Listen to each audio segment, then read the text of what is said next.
네, 2교시 계속해서 연결하도록 하겠습니다. 원래 1교시 때 척수물 구멍증까지 하려고 했었었는데, 좀 시간이 모자라네요. 자, 아무튼, 자, 276페이지 보시게 되면요. 두 번째 형, 그러니까 비위상성 척수질환으로서 척수물 구멍증입니다. 예전에는요, 척수 공동증이다라고 했습니다.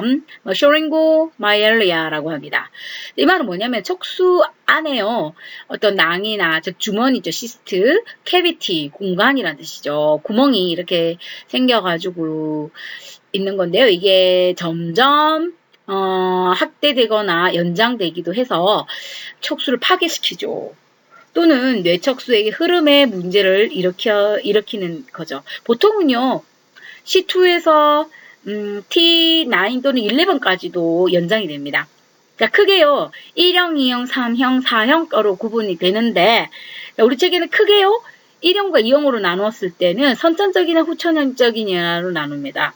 선천적인 것은요. 임신 중에 두개골 발달이 되지 않아 가지고요. 소뇌가 원래 있어야 되는 그 위치에서 벗어나서 우리 왜 후두 구멍 있죠. 그 구멍을 통해서 척수관의 목척수나 목 부분으로 탈출해버리는 거죠. 즉, 손의 탈출이다라고 합니다. 그래서, 이제 뇌줄기 및 척수까지도 이제 압박을 시킵니다. 네. 그리고 두 번째는 이제 후천적인 거, 즉, 특발성이다라고 하는데요. 이거는요, XCI 환자분들, 네. 아니면 수막염, 척수내 출혈, 종양, 거미막염 이걸로 인해 척수관이 협착되는 거 이걸로 인해서 생기는 것을 말합니다. 척수물 구멍증에 대해서 다시 한번 정리를 해드리면 형태에 따라서 1형, 2형, 3형, 4형으로 구분돼요. 그래서 1형 같은 경우는 폐쇄 큰 구멍의 폐쇄와 중앙관의 확장을 동반했다라고 하는데요. A형과 B형으로 나눠요. A형이 아까 얘기했던 아놀드 키아리 형이고요. B형은 다른 폐쇄성 병변을 동반했을 때 말합니다. 자, 이거는 크게 시험 문제는 나오지 않아요. 하지만 그냥 있다라는 것 정도만 아시면 될 것 같습니다. 자, 그렇다면요. 우리 이 척수물 구멍증이 있다면 어떤 평가를 하게 되냐면 CN 3, 8, 9, 10입니다. 주로 뇌신경 중에서 3, 8, 9, 10 요거를 검사하게 되어 있고요. 운동 반응으로서는 똑같이 마스나 MMT, ROM 균형을 보기 위한 보행검사. 웬 척수를 다쳤기 때문에 이건 기본적으로 실시하게 되어 있습니다. 반사도 마찬가지고요. 특히요, 이 감각검사는 반드시 외워두셔야 됩니다. 해리성 감각 장애, 즉 통음각은 소실되고 다른 감각은 보존되는 그런 특징이 있고요. 또 자율신경계 문제가 생깁니다. 그걸 호너증후군이라고 하고요. 즉 왜냐하면 교감신경핵 그 기시핵의 손상을 당하는 게 바로 호너증후군이거든요. 그래서 호너증후군의 특징은 4가지입니다. 동공수축, 눈꺼풀 처짐, 안구 함몰, 무발환증 이렇게 있습니다. 꼭 기억해. 빨간 글로 된 거는 꼭 기억해 두시기 바라겠습니다. 자, 그 다음에 그 외에도 이렇게 영양성 변화와 합병증이 있는데요. 청색증, 각화증, 피부 조직 비후, 부종, 뼈 관절, 이렇게 융합되는 모형인데요. 이렇게 보시게 되면 척추 칼포시스도 나타나게 되고요. 또 크리페어 파일 증후군, 요 바로 보이죠? 경추가 바로 융합되는 모습이고요. 그 다음 휜발의 모형을 보입니다. 자, 그러면 의사는 어떻게 해요? MRI를 해보면요. 금방 드러나고 되고요. CT 찍어봐도 되고, 그리고 허리천자를 통해서 내척수액을 검사해도 됩니다. 자, 그리고 요거지 하고요. 자, 지금부터는 우리가 척수물 구멍증이 있는 환자에 대한 검사입니다. 운동 검사도 있고 또 그다음에 감각 검사도 있었고요. 그다음 뇌신경 검사 있습니다. 자, 뇌신경 검사는요. 276페이지에서 77페이지까지 되어 있는데요. 우리가 이 척수물 공동증이 있는 환자는 CN8, 9, 10 요 3가지를 검사하게 되어 있습니다. 자, 여러분 제가 이걸 왜 따로 떼어내었냐면은 제가 1교시에는 2번, 3번에 대해 설명했죠. 삐반사에 대해서, 그쵸? 그러니까 제가 1학기 때 뇌신경에 대해서 자세하게 설명을 못 드렸어요. 그래서 한꺼번에 막 외우려게 하면 헷갈리니까 이렇게 질환을 공부하면서 하나하나 찝어주려고 제가 분리해놨습니다. 그래서 1교시 때 2번, 3번 그 뇌신경 검사하는 걸 배웠고요. 특히 삐반사에 대해서 배웠고, 그 다음에 이번에는요, 속기신경, 혀인두신경, 미주신경 요거 세 가지에 대해서 검사를 하게 되어 있는데, 자, 이 중에서요 속기신경만 일단 공부하도록 하겠습니다. 자, 속기신경은요 뇌이죠, 뇌. 베스티뷸라, 오쿨라, 그쵸? 자, 여기에는요 진동 유발 검사 그리고 눈 떨림 검사가 있습니다. 자, 우리가 속기는요 크게 달팽이 계통과 그 다음에 안뜰 계통으로 나누죠. 자, 달팽이는 뭘로 연결되어 있어요? 오쿨라, 코르클라, 저기 청각 신경하고 연결되어 있죠, 그쵸? 자, 청각 검사는요, 웨버 테스트와 린네 테스트가 있습니다. 이걸 통해서 전도성 청각 장애인지 감각성 신경 상강신경성 청각장애인지를 구분할 수 있습니다. 뒷슬라이드에 설명해 드릴게요. 그다음 두 번째, 안뜰계통은요, 평형이잖아요. 평형 감각을 보는 거에는 어떤 검사가 있냐면, 지시검사, 그 다음에, 닐렌 베네니, 이거는 이제 딕스 홀리픽이라고 합니다. 그 다음에 칼로릭 테스트, 나스타그머스 테스트가 있게 되겠습니다. 그래서 요거에 대해서 뒤에 자세하게 가르쳐 드릴게요. 그 다음에 혀인두신경 9번이에요. 가스트로파랭갈. 요는 구역방사라든가 입천장 그게 안에 우블라 있죠? 그 움직임을 보면 되는 거고요.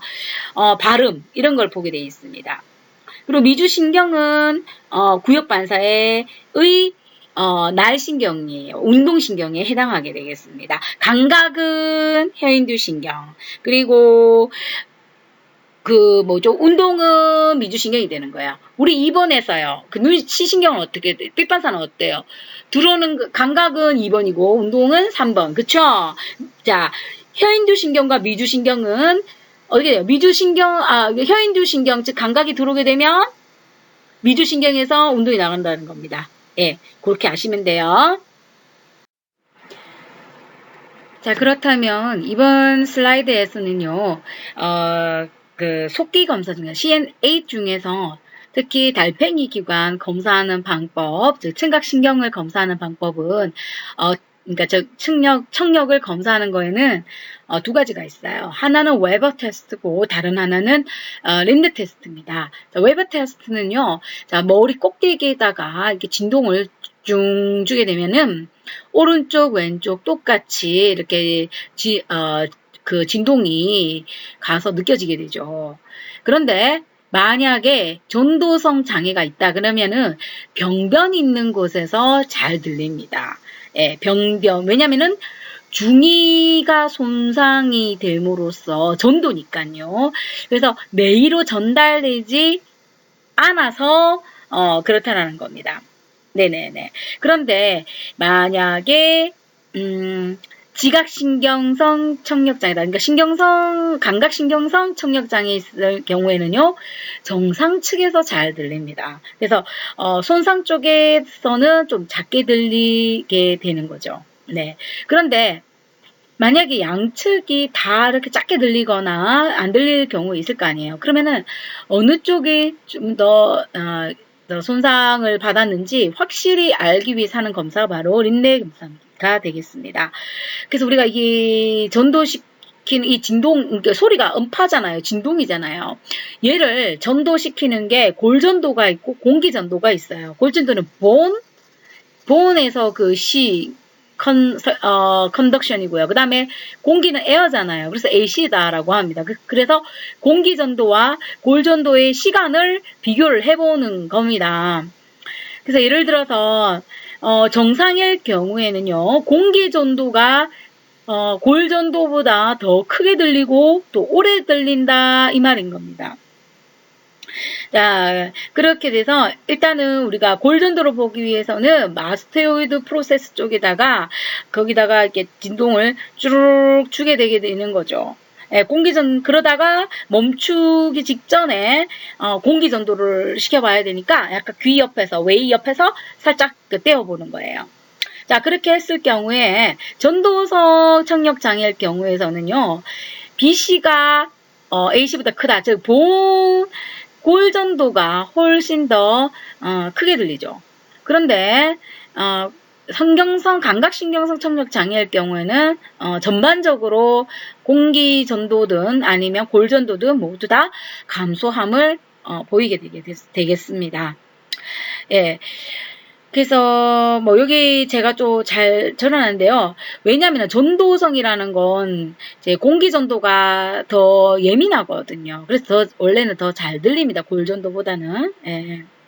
자, 그래서 웨버 테스트를 통해서 전도성이냐 감각성이냐 구분하는 거는 뭘로 한다? 예. 전도성일 때는 어때요? 어디 쪽이 잘 들려요? 병변 쪽이 잘 들리고. 감각신경성에서는 그러니까 손상받은 쪽이 더 잘 들린다는 겁니다. 근데 두 개 다 작게 들리면은 조금 더 정확하게 알기 위해서 응애 테스트를 한다. 이럴 때 이제 골전도와 이제 공기전도가 있는데 원래는 공기전도가 훨씬 더 크고 잘 들려요. 그런데 전도성일 때는 어때요? 골전도가 더 크다는 얘기입니다. 근데 감각신경성일 때는 둘 다 감소가 되어 있다 해서 정확하게 판단을 내릴 수가 있습니다. 네, 그래서 다시 한번 이번에 안떨 검사를 보도록 하겠습니다. 안떨은 뭐예요? 역할이? 베스티빌라는 뭐예요? 평형이잖아요.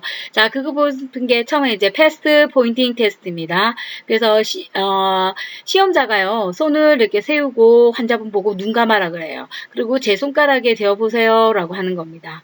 그리고 평형 검사라는 것은요,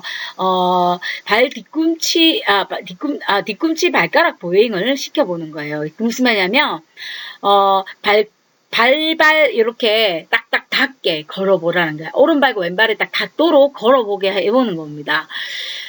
그리고 세 번째는요, 안구 진탕 검사. 그게 뭐예요? 나스타그무스 검사하는 거예요. 그거 하기 위해서 프리처 안경이라는 걸 쓰게 됩니다. 자, 이렇게 선생님이 이렇게 사람 눈에 보이죠, 그렇죠? 우리 책에 있는 그 그림은 무슨 그림인지 잘 모르겠잖아요. 근데 실제 사진을 이제 보여준 거 아시겠죠? 확대경이에요, 확대경. 프리첼 안경이라는 것은요. 그래서 이거 딱 쓰게 되면요, 눈동자의 움직임을 좀 더 확대돼서 볼 수 있기 때문에 잘 관찰이 되는 거예요. 자, 그리고 딕스 할리픽 또는 릴렘 베네니 테스트입니다. 일단은 환자분을요, 앉아있는 상태에서 눕혀요. 그리고 눕힌 그 머리를 바닥에 떨어뜨린 상태에서 고개를 45도 돌려가지고 갑자기 20도를 이렇게 젖히게 되면 어지러움을 느끼게 됩니다. 예, 그리고 칼로닉 테스트라는 것도 있습니다. 이거는 눈동자가 막 또 떨리는 검사 중에 하나인데요. 자, 눈을 이제 찬물을 대느냐 아니면은 뜨거운 온수를 주입하느냐에 따라서 달라지게 됩니다. 그러니까 냉수를 주입했을 때는 반대 방향으로 눈이 떨리게 되고요. 온수를 주입했을 때는 온수 넣은 쪽 방향으로 눈이 떨리게 되겠습니다. 자, 이렇게 해서 이제 8번 CN8 검사하는 거를 말씀을 드렸습니다. 자, 마지막으로요. 우리가 척수물 구멍증에서 나타나는 특징적인 증상이 해리성 감각 장애잖아요. 자, 이게 원리가 어떻냐면요. 우리 척수를 보시게 되면요. 척수물 구멍증이 때문에 척수 가운데 구멍이 생겨버리잖아요. 그런데 우리 감각신경 이 지나가는 길을 보게 되면요. 분별 총각이나 아니면 이 고유수용성 감각은 어때요? 동측으로 위쪽으로 올라가잖아요. 널빤다발 쪽으로 올라가잖아요. 그렇죠? 그런데 통각이나 온각은요. 반대측으로 건너가서 올라가요. 자, 그러다 보니까 이게 교차하지 않는 이 분별 촉각이라든가 고유수용성은 오케이, 아무 문제가 안 생겨요. 하지만 이 교차하게 되는 이 통각과 온각은 어떻게 해요? 구멍 때문에 트랙터가 딸렸잖아요. 그래서 소실이 되는 겁니다. 그래서 해리성 감각 소실 그러면 동측의 분별 촉각 고유수용 감각은 정상이지만 반대측의 통온각은 상실된다라는 게 답이에요. 자, 다시 한 번 더 척수물 구멍증 정리를 해드리게 되면요. 자, 척수물 구멍증은 물론 가운데 척수 내에 구멍이 생기는 걸 말하는 거고요. 1형, 2형, 3형, 4형 그렇게 나눕니다. 그래서 보통 1형은 선천적이라고 얘기해요.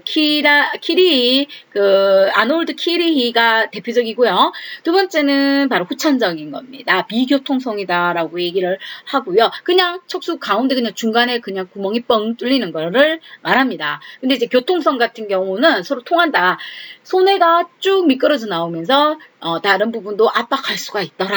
라는 겁니다. 자, 그렇다면 얘를 테스트하는 거는 어떤 게 있어요? 뇌신경 검사 8번, 9번, 10번 하게 되어 있어요. 자, 우린 이번 척수물 구멍증 환자에서는요, 뇌신경 중에서 8번에 대해서만 설명을 드렸고요.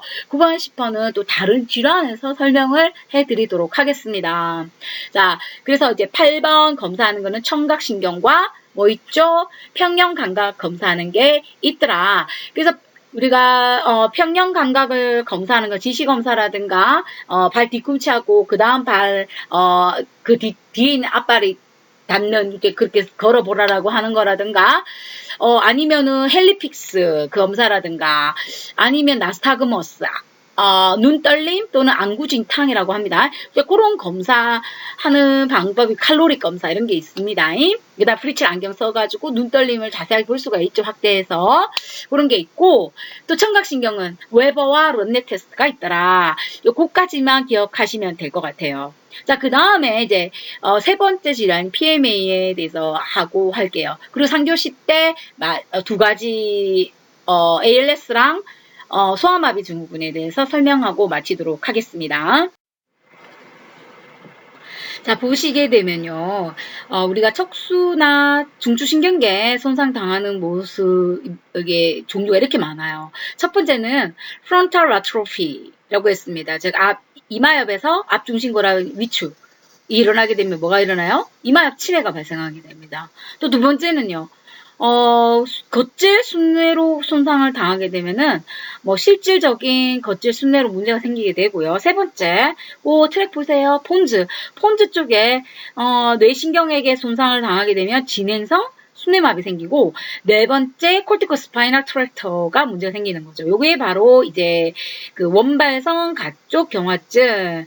그래서 UMN의 증상을 보이게 됩니다. 자, 다섯 번째 여러분이 지금 할 바로 PMA입니다.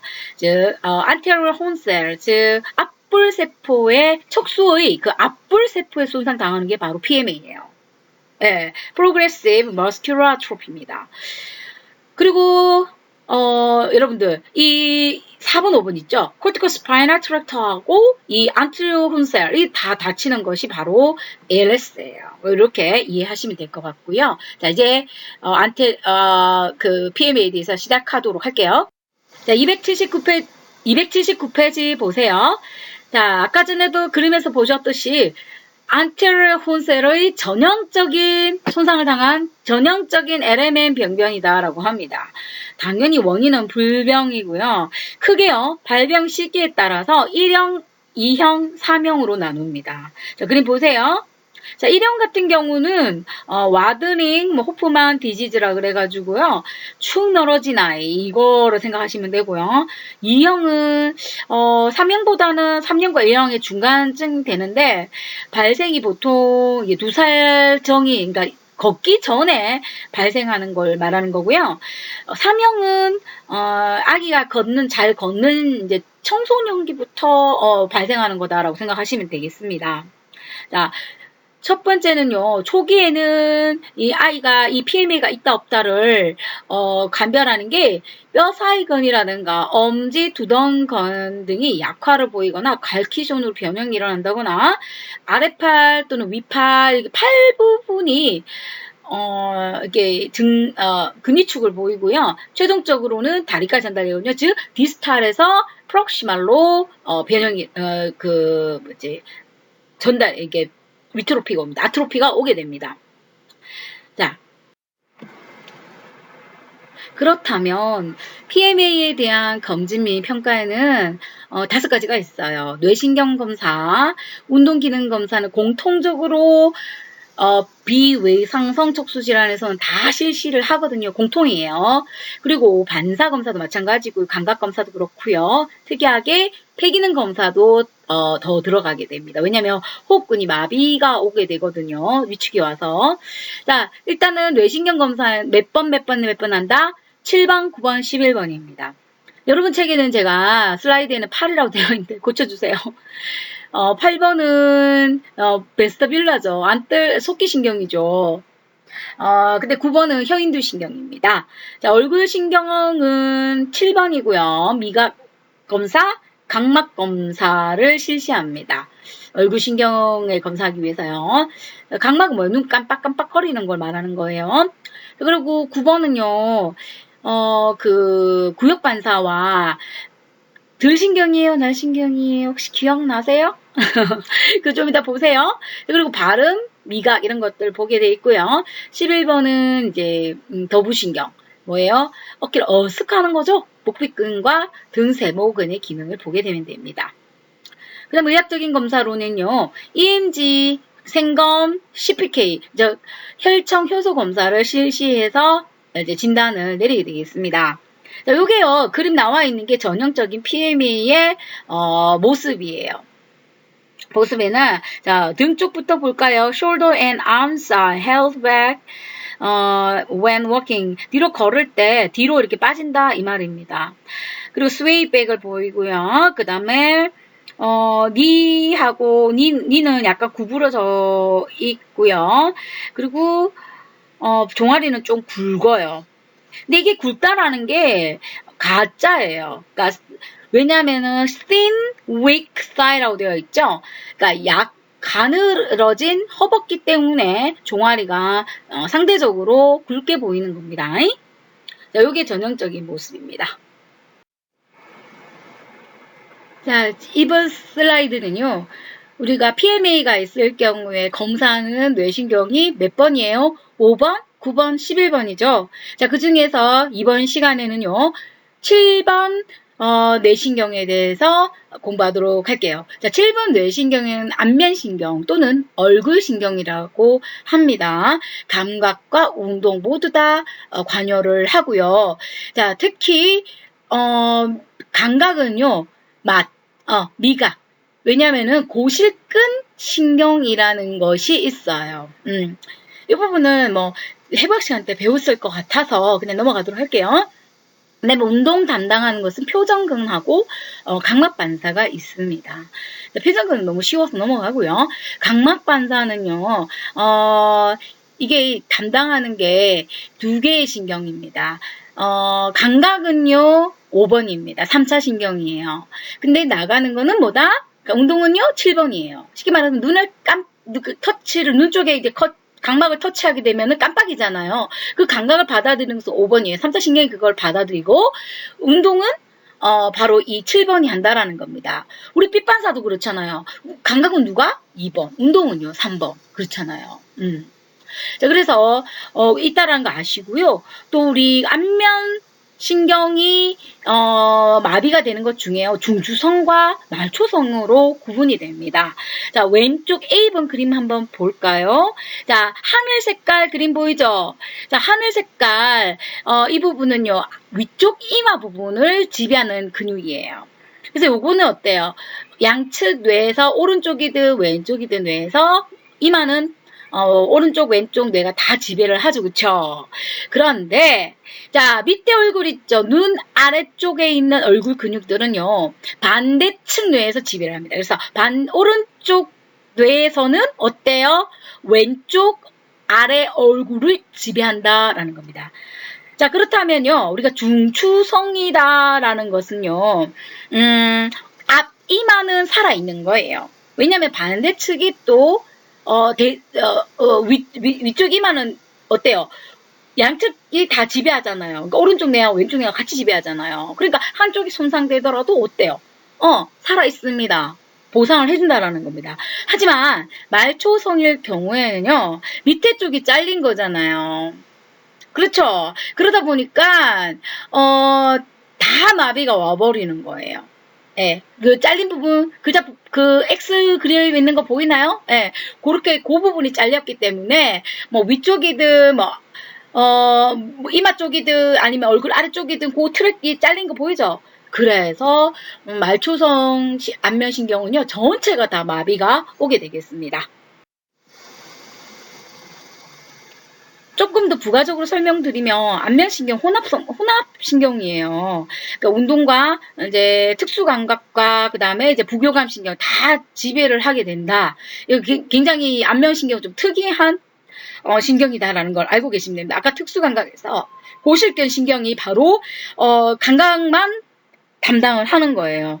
거기다가 또 부교감 신경이 또 작동을 하거든요. 그래서 누선, 비선, 그 다음에 국외선, 설화선, 악하선, 그 다음에 있죠. 이렇게 분비물 할 때 관여를 하죠. 부교감 신경은 이완했을 때 아주 편안할 때 느끼는 거죠. 자, 이상입니다. 요거는.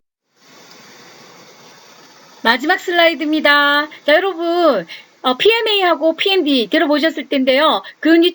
진행성 근위축증과 그 다음에 진행성 근위영양증, 근위영양 들어보셨을 건데요. 자, PMA 우리가 금방 배운 것은요.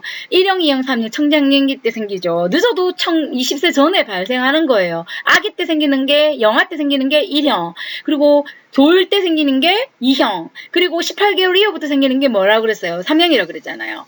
그리고 대부분이 시작이 디스탈 파트입니다. 그래서 엄지손가락이라든가 이런 부분이 먼저 위축이 일어나게 되고 또 손상 부위만 반대측만 이렇게 비대칭적으로 위축이 일어나게 됩니다.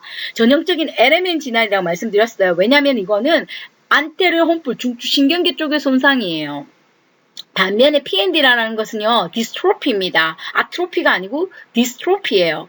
디스트로피 같은 경우는요, 근육 자체에 유전자가 없는 거예요. 유전자 물질인 디스트로핀이 없는 거예요.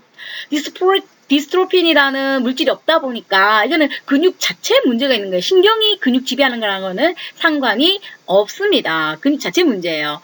그래서 이거는 보통 유년기 때 발생을 하고 프록시말 쪽에 먼저 시작을 해서 디스탈로 이동을 합니다. 그러다 보니까 근육 자체 문제가 있는 거기 때문에 대칭적으로 나타날 수밖에 없죠. 신경 지배가 아니기 때문에 그런 거죠. 네, 그만하겠습니다.